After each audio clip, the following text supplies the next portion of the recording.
Hello there, everybody. This is Carolyn of Carolyn in the Kitchen, and we are going to make a little peach cobbler dump it cake from Cat Can Cook on Instagram. So I have all my ingredients. I'll post the recipe that I'm deviating from a little bit because I think it's a little bit fun. I'm using cake flour instead of gluten-free flour. It's what I had. I didn't feel like using all-purpose.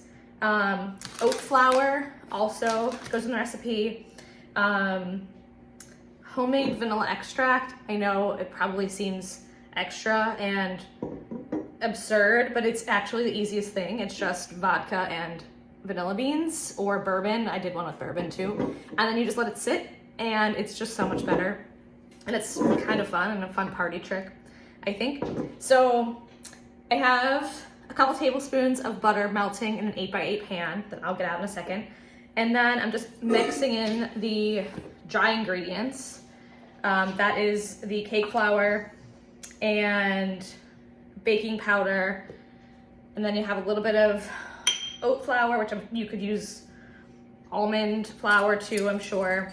And then it calls for, I don't actually usually measure my salt, but I'm going to today. Half a teaspoon of salt. I'm gonna go a little extra because I like what salt does to it.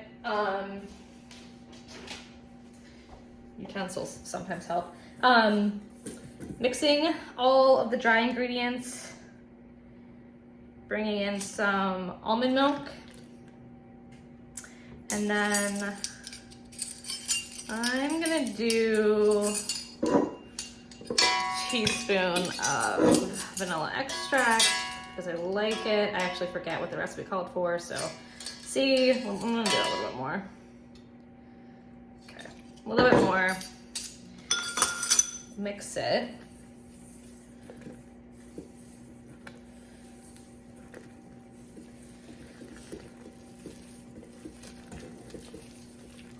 And then in a second, I'm going to get out the pan with the butter, put all of this in the pan, and just top it with some peaches that I've already chopped up that are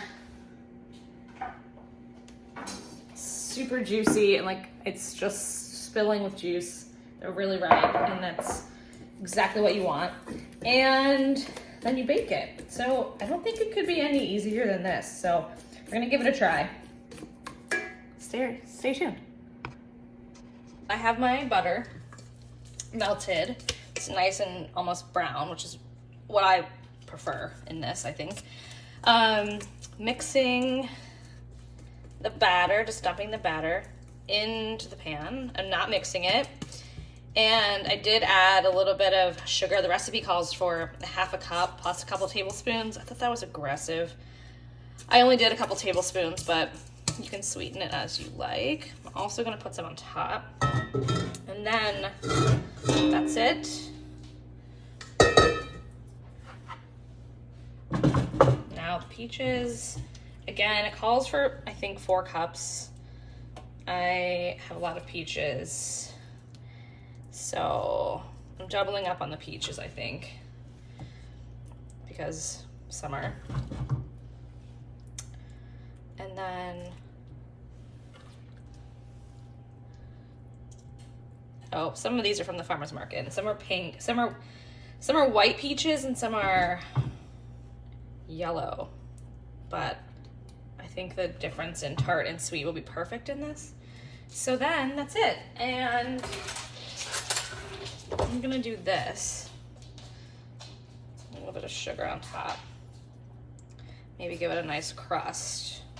Not in the recipe, but this is just the fun of cooking, and you can do a little bit of what you like. So I made up for that sugar that I did not add in the recipe, in the batter, in that. And now I'm gonna put it in the oven for 45 minutes or 50, and I will show you when it's finished. And about 45 minutes later, I don't know if you can see like the bubbling going on in the corners, but all finished. Smells amazing in here. And I'm just going to grab a little bit mixed together. Lots of, oh, look at that. I'm gonna get a close up for you so you can see the cake. And I'm really happy I used the cake flour because it'll make it a little bit lighter, not as dense, and give you that nice like, crumb inside. So I'm gonna give it a try.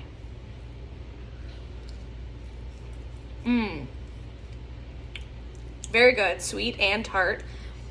And this would actually be amazing with some ice cream on top or gelato. So that actually might be desserts option, and also really nice kind of breakfast cake, I would say. And it's 10 o'clock here, Central Time, so this is definitely going to be my breakfast for the day. So from my kitchen to yours, I hope you make it, and I hope you enjoy it.